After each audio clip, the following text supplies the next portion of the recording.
Welcome to it's the final parallel session, I think, of the day. I'm here to introduce Andrew Smith, who is Senior Lecturer in Networking in the School of Computing and Communications and leading authority on Cisco within the OU. And he is going to present on 20 years of Cisco at the OU. Andrew, over to you.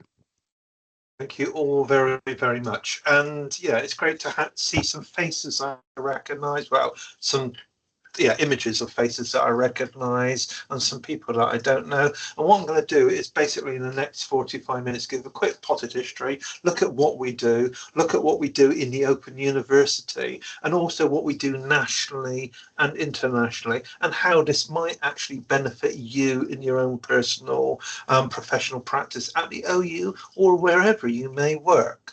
So, hi, I've been introduced. That me, a little bit of a younger me. I don't have an up-to-date photo with my new hairstyle, but I've been working in the tech sector and at the OU for some considerable time. I mean, I used to work on operating systems that nobody knows anymore, and I used to work in further education, teaching tech, networking, coding, as well as Cisco as well. Part of my journey is I started with the Open University in about 2003. Some of you may have known Nicky Moss, who is retired and lives in the Lake District now. And him and I worked together internally and externally to introduce Cisco Network into the OU for November 2005. So this conference has landed at almost exactly the same time we started teaching our first students exactly 20 years ago. And through that, I've worked with a large number of organizations. I don't just work with Cisco, even though I am predominantly somebody associated with Cisco. I do also work with other tech organizations like Microsoft. I used to work with VMware, CompTIA, Oracle, EC Council, amongst many others.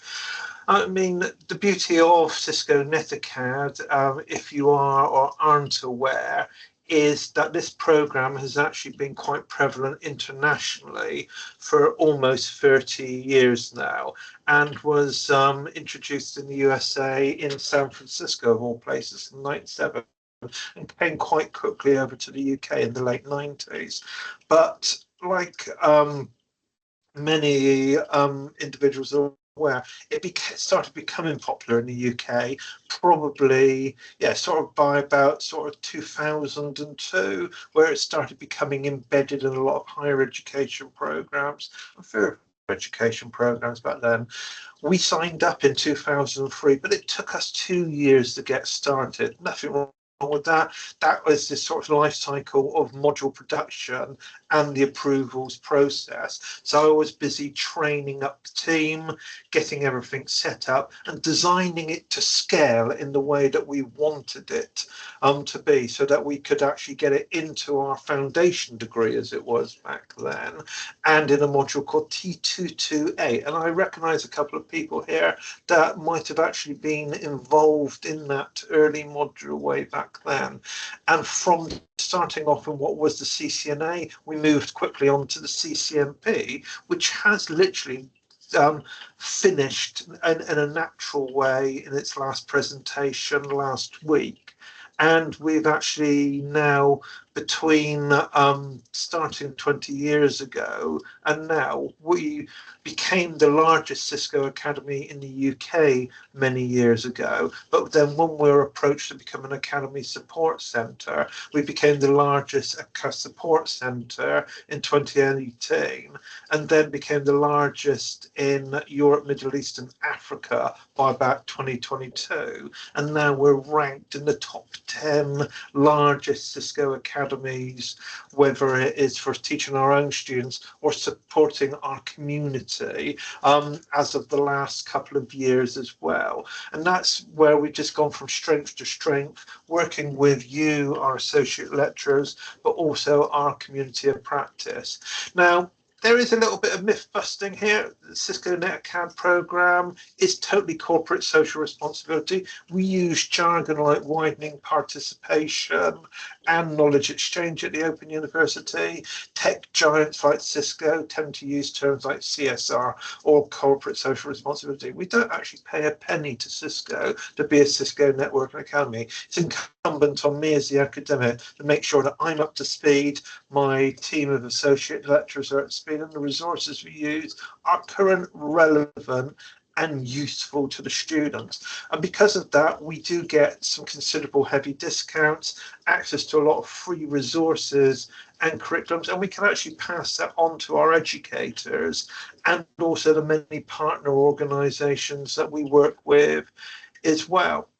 And because of that, we've collaborated on Cisco with several projects, whether it's working with individuals with disabilities, working with schools and colleges, creating our own Discovering Computer Networks course, gender diversity, skills development, and much, much more. And the beauty is, because it's membership based through this program, we can actually use and abuse the content to our heart's contentment, ignore stuff from them if we want, add our own resources, train our own educators, Cisco call them instructors, and basically do within quite a loose framework a great deal. And what that's meant is on some modules we now have really high numbers of students.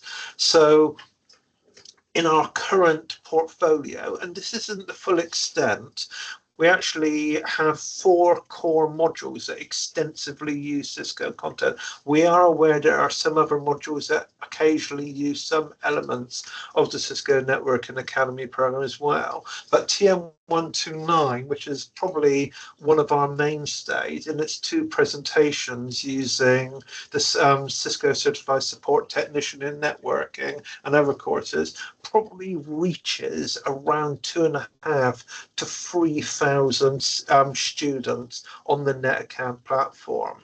And it's proved to be a very, very good introduction to networking, cybersecurity, and has helped us in our cyber, computing and IT, and also now even our new nascent AI degree programs as well. TM257 and 357, the casually titled Cisco Networking Part 1 and 2, is basically the grandchild of our original T22A. And some of you may have been aware of T216 that was running for many years in between. And we split that as 2 30-credit modules across degree year 2 and degree year 3 as a way of recognizing the modeling we needed for our degree program, but also the element of challenge within some of the subjects as well, where the latter Cisco components are naturally harder than the earlier Cisco components. This year is our largest year. We have actually broken the 900 student barrier on 257 and the 300 student barrier on 357, which means that technically we've got 1,200 Cisco CCNA students, which, let me just say, has actually gained Cisco's attention in a very positive way, respect also in a positive way, and interest as well, because in a world where there is a lot of challenges now around people getting the right technical skills in education nationally and internationally, we're bucking some trends at the Open University and actually bringing in more employability and industry-ready skills where others are struggling to do that. And finally, in this list, not least, T828, which I used to chair, and I'm pleased that Dade now has the tiller of this module.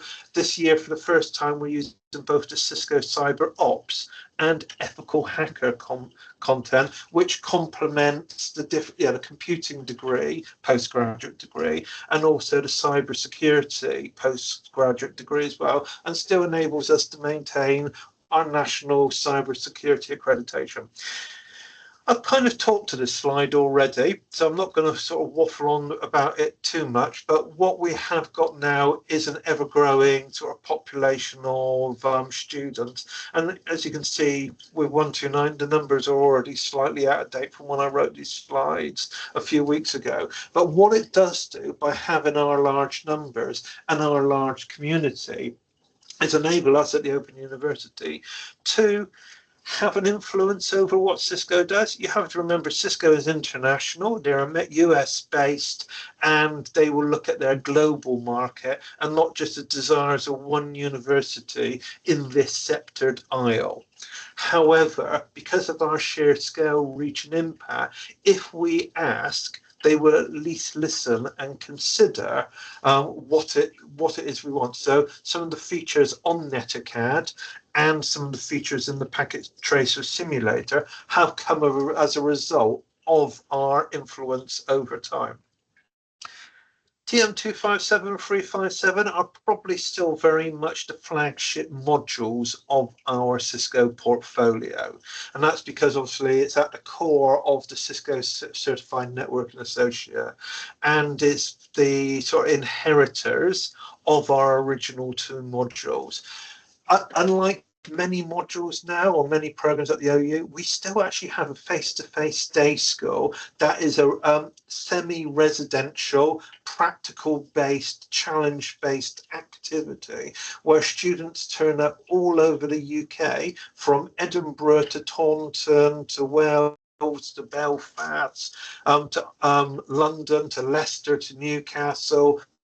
Could rattle off the whole list, but I'm not going to. And over 3 weekends, depending on which weekend they book, typically around Easter time, they'll go to this day school, get paired up with somebody that they have never met before from the module, taught how to cable the routers and switches, because we assume they might not yet know how to do that. And then they're given 3 hours with extra grace time to go and build a complex network.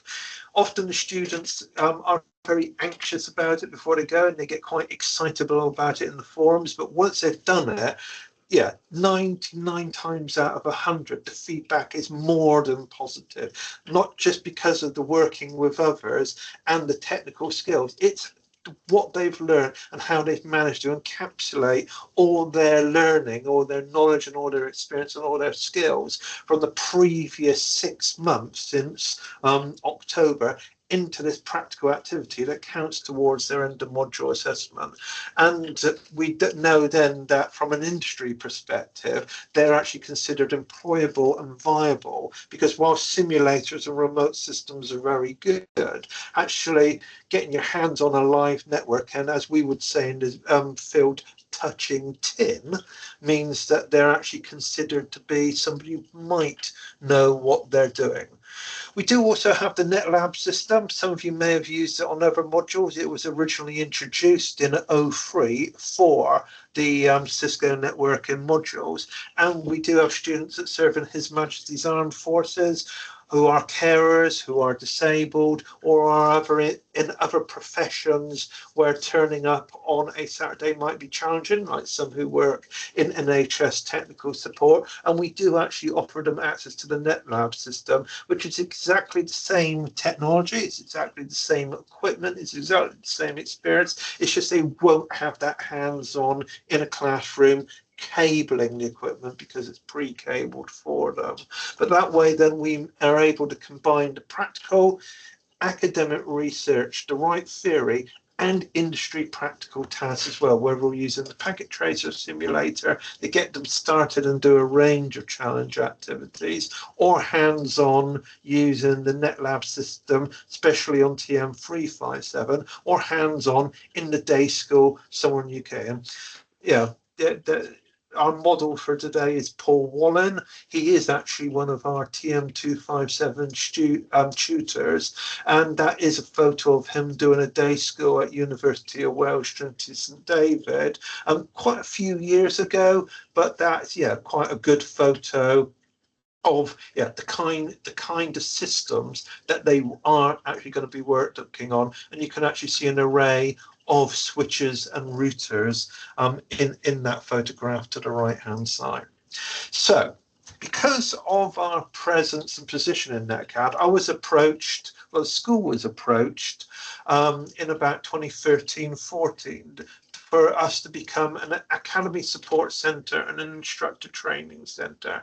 And that is partly because of my experience, because I used to run what's called a regional academy, where I did train Cisco instructors at my old college and support a range of Cisco academies, including one called the Open University, but also we had done a lot of work with a number of awarding organisations and other partners, and we were having a presence where others weren't.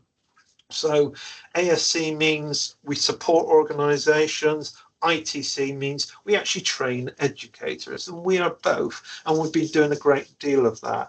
And we joined the party in 2014, and by 2016 we already started gaining awards, actually quite an embarrassment of awards. So at the moment this map isn't to scale. We actually support around 500 plus organisations in the UK and internationally. We work with some of our validating partners, some of our other sort of more peripheral partners. So some of you might be aware of the Arab Open University. They are in our community, but we also work with other partner organisations as well, like those listed. And actually, we're not even counting their numbers. So if I actually counted the ones I worked with as well, we're probably supporting in the region of close to 600 organisations, schools, colleges, universities, apprenticeship training providers, educational charities, endpoint assessment organisations, awarding organisations, private concerns, and so much more. In fact, we've recently taken on 2 ROCUs, regional and organised crime units. They're actually going to be working with us to use Cisco content as part of the cyber prevent strategy.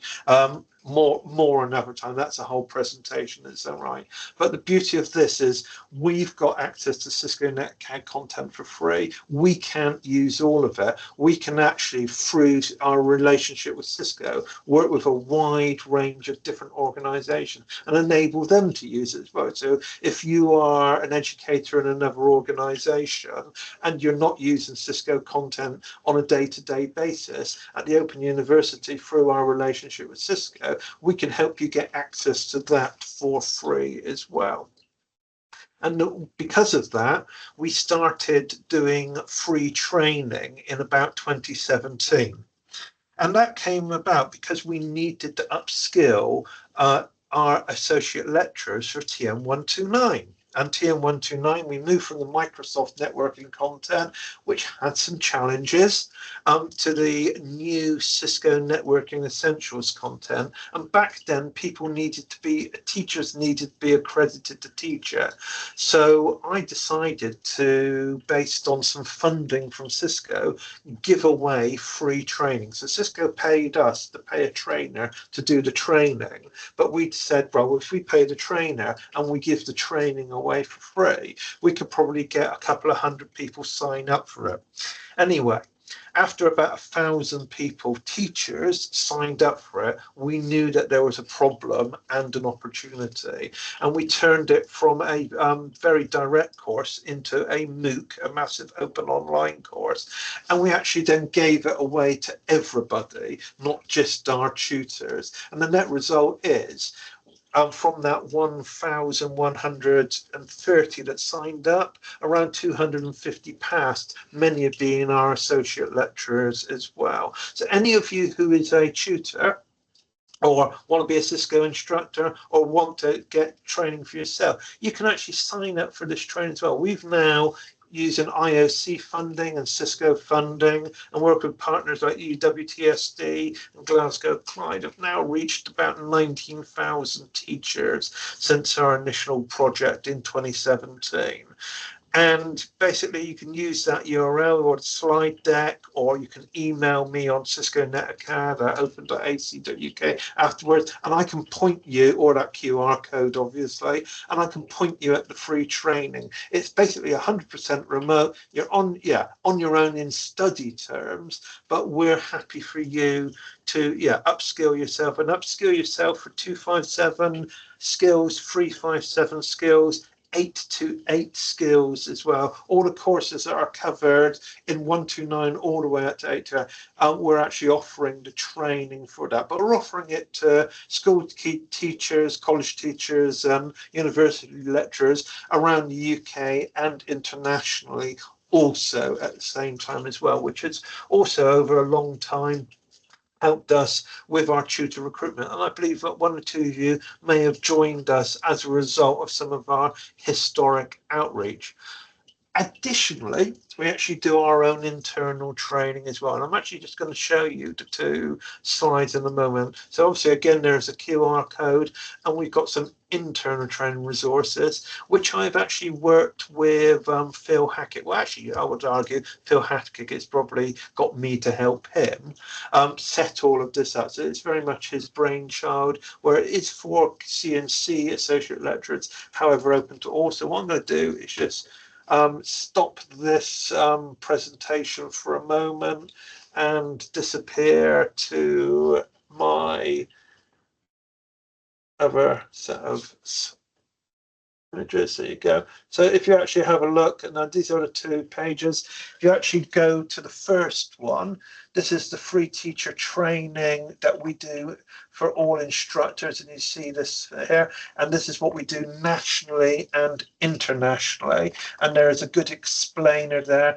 and these are all the links that will take you. So I'm just going to open that in a new tab so you will know you've ended up in the right place, and anybody can sign up for that, and we will help you become a Cisco accredited instructor if that's what you want to do. We're not just offering it to Open University Associate lecturers, we're offering it to every educator in the UK and internationally. And at the moment, I reckon I've got just shy of 2,000 people signed up and active on this year's run at the moment. Additionally, on our sort of My Learning pulled site, which was the second slide, you can just scroll through. There's a good explainer. It's not just Cisco content. I do work with a mail on AWS, and there are other resources as well, but you can pick up a whole set of different courses and resources. And there's obviously Python and Java programming, some AWS machine learning. We've got Cisco data analytics. We've actually got to update this with the new Cisco data analytics with Python, and we've got a range of sort of courses, and we've earmarked them as what level that they should be notionally at in terms of our programs. It is notional because obviously ethical hacking here is degree second year, and yes, we are also using it on our master's degree because we embedded it into the cyber ops content as well, which is also postgraduate, like the network security. And these links will also take you out to Cisco Academy sites. So going back to the slide deck, almost seamlessly. Okay, I'm just going to have a sip of coffee, so if you could just all bear with me for a moment, please. Thank you all. So the great thing about these two sets of resources and courses is there's no obligation. If you want to do it, great. If you don't want to do it, that is entirely your prerogative. And what we're just encouraging you to think of is by doing these, it's great personal, academic and educational development. And obviously for this first set, if you take these courses and pass and become accredited, then we can actually use you for TM 257 and 357. And as I'm currently having conversations about how squeaky the numbers are becoming with my esteemed staff tutors, and by what I mean by squeaky is we're under pressure now for our current AL accredited cohort, and we probably are going to need, not promising, but probably are going to need more ALs for this in the future. There is a good professional development opportunity. And of course, you can use this in your own Cisco Academy if you work elsewhere, or if you want to create a Cisco Academy if you are working elsewhere as well. So because of this, we are part of a very large community. At the Open University, um, we are considered by others to be community leaders, and we have helped many organizations gain validation and use Cisco content for their validation. I'm actually working with a partner organization at the moment. I can't say where because there is a degree of confidentiality there, but we have worked with many other organizations that use Cisco or Microsoft or CompTIA or other vendors as part of their undergraduate degree programs as a way of blending that right skills, employability, and academic discipline as well. And we've also linked Cisco Netacad to national qualifications. So those of you that might know anything about the T levels may be pleased to discover that Cisco Packet Tracer Network Simulator is now part of the employer set assessment for the digital support and security T level from Pearson. Not that we have had any influence over that at all, but we have actually had some very good robust conversations with Pearson where they've understood the direction, and we're taken on quite a large number of FE providers that are now working with the T levels because of this, which is creating a better route towards higher education, because we've got a lot more 16 to 18-year-olds that are getting the techie savvy skills. That will mean that they would want to consider our degrees or degrees where there is the right level of industry skilling. So if you are working for an education organisation outside of the Open University, or working with an education organisation. So if you're a governor or a teacher or a part-time tutor or even a senior member of that organisation and you aren't yet a Cisco Academy, or want to find out if you are a Cisco Academy or make more use of the Cisco Network and Academy program, email us. This is our external email. So our internal is cisco-netacad. Our external is cisco-asc at open.ac.uk. Or just email me, andrew.smith@open.ac.uk. And we are very open. As I say, we've got a number of very interesting organisations, and we do have neat providers, not in education, employment or training organisations as well. We've actually had one organisation in London that actually run a go-kart track and use Cisco education as part of the technical industry skills while teaching the young people also to repair go-karts as well, which I think is a wonderful dynamic. We also work with the Royal National College for the Blind. We work with Tech Vets and Armed Forces Veterans Charity, amongst many others. And it's all about finding that right way of enabling younger, older individuals that are looking to enter the industry or reskill or upskill into the industry as well. And because of that, we've been able to get funding from Cisco in the past, and some of the past Cisco instructor training has been Cisco funded. We've done a lot of work around disability outreach. The Cisco Netacad platform is now more disability responsive. The Cisco Tracer Network Simulator is as well, and because of that, we've partnered with Curtin University, Royal National College for the Blind, done work with computing at schools. We've done work around gender enablement and equity, diversity and inclusion, and even teaching others not everything that we know about remote learning and hybrid teaching, but enough to make them viable allies and want to seek more opportunities from us as well.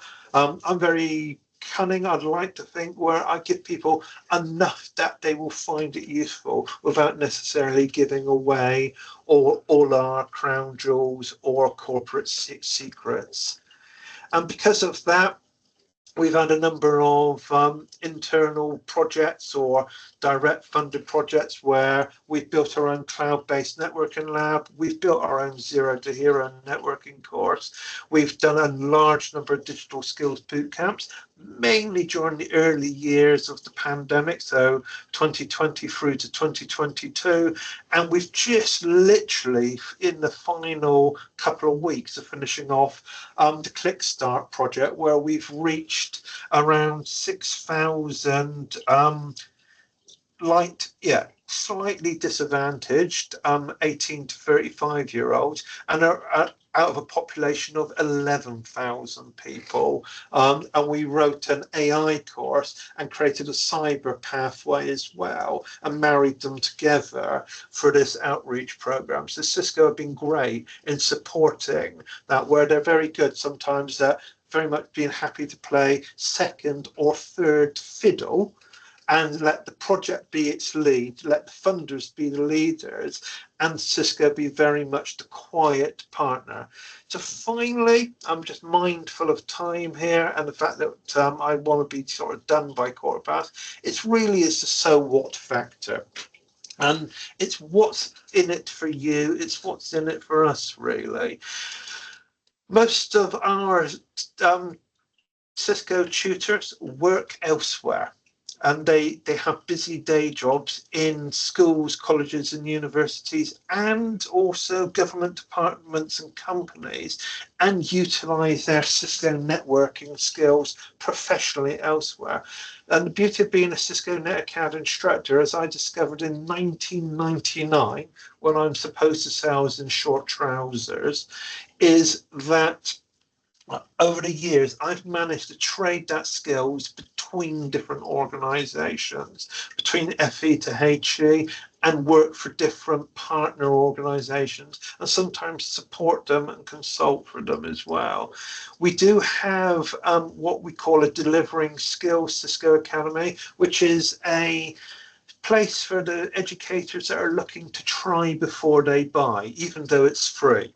And we actually use that space so we can actually put educators in there, automatically make you a Cisco instructor, and you can have a good mess about, even try it with your non-OU students, and yeah, see, oh, this networking basics course is really interesting for my T-level students, for example. Or I've just discovered this Python course, and I'm working at the local Girl Guides, and I want to actually put a set of Girl Guides for it. And we have actually had people do that for the guiding movement, or the Scouts, or Air Cadets, or whatever. And if you do want to become a Cisco Academy, or become a Cisco instructor, or become more involved, or just use this for your own personal, professional, or academic development, ask. Please do ask.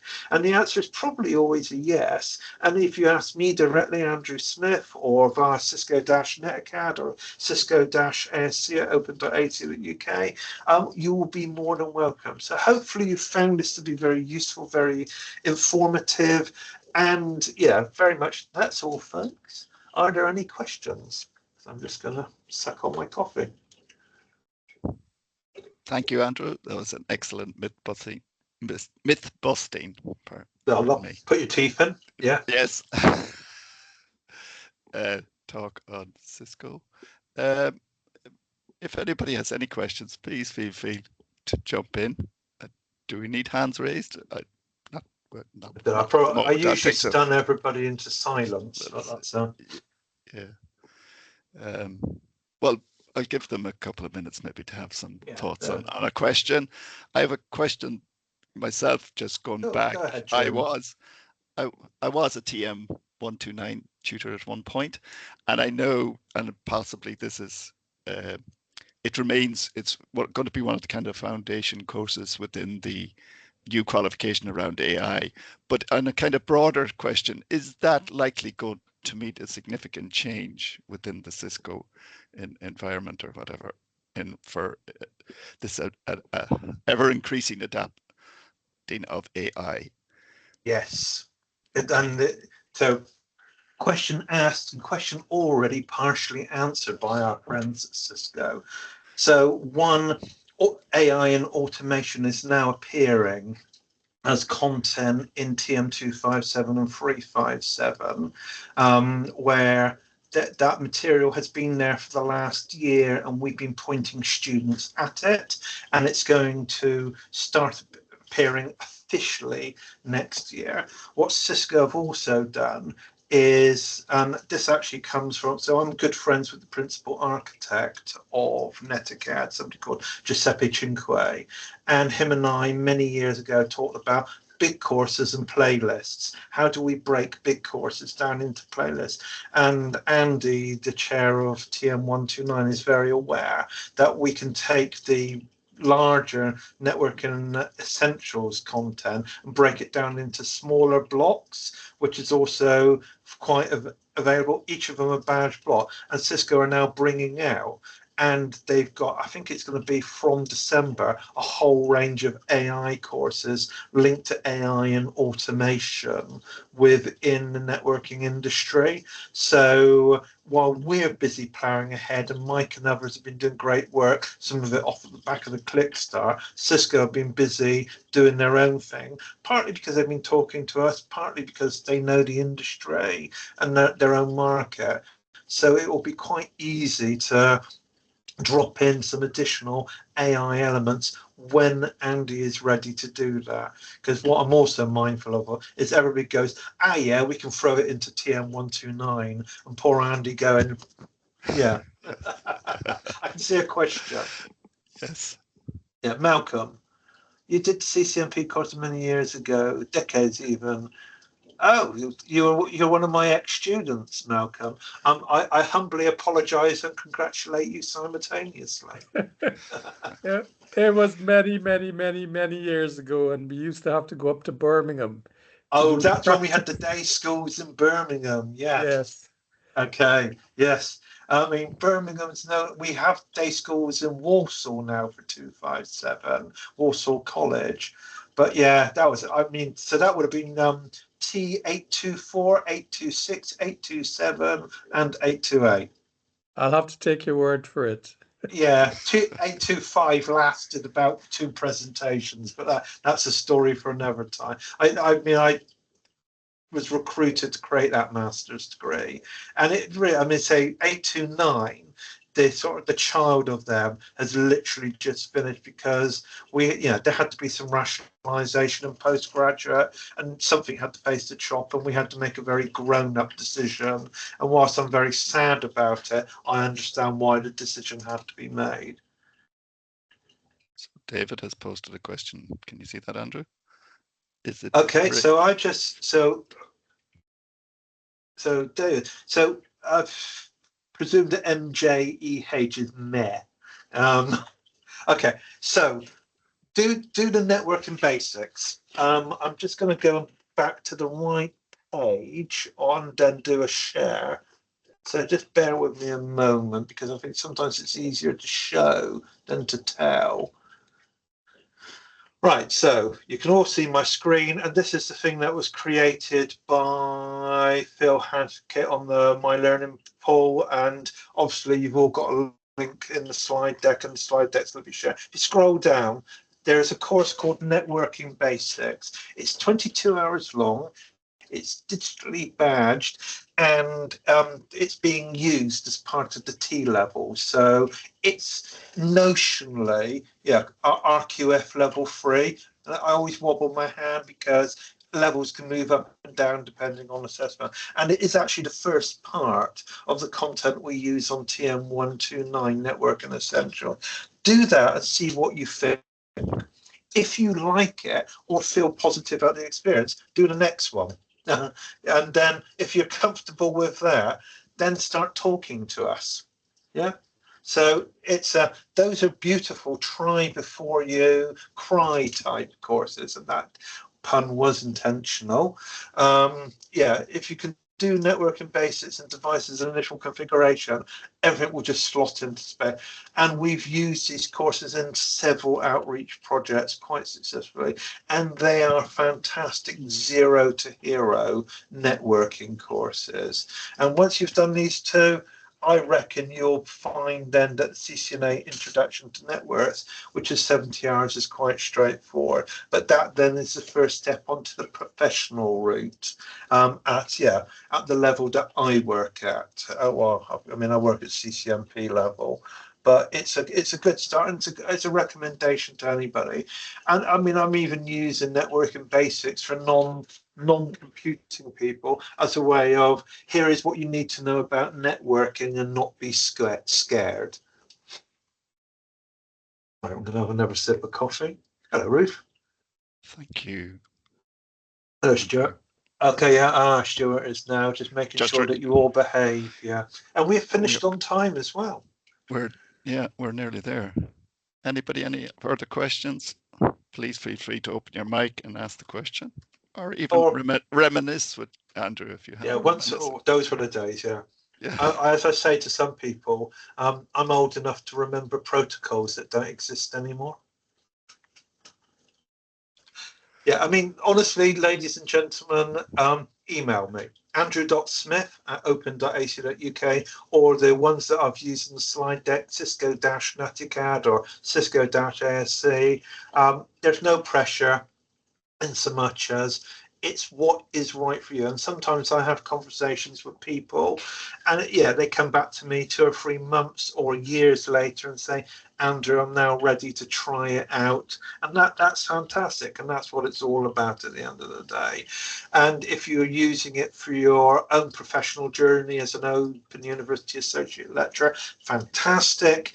If you're also using it for your own external professional development in your day job, wherever that may be, that's even more fantastic. I say most of our associate lecturers on 2.5 and 3.5.7 work elsewhere or have worked elsewhere in the past, haven't they, Phil? It's not going to reply now. I just stuck the My Learning link in the chat there. And that's where all the CPD courses are, so you should be able to ask. And it's the links to everything. But I mean, say most of the tutors that we've got are current, working elsewhere in further higher education or industry. And I say I'm picking on Phil just because I'm being mean to him. But I know he used to work in a HEI not too far from me. Okay. On that bombshell, knowing that you've all got to go back and be good associate lecturers, otherwise Stuart will come and have a go at all of us. Yeah. I'd like to thank you all very much. Well, I'd thank you, Andrew, for the presentation. It was brilliant. That's okay. And thank you all for joining us today. Yeah, good to meet you, Sonia. We'll bring the recording to a close. So thank you, everybody. Okay. Take care. Goodbye. Have a good afternoon.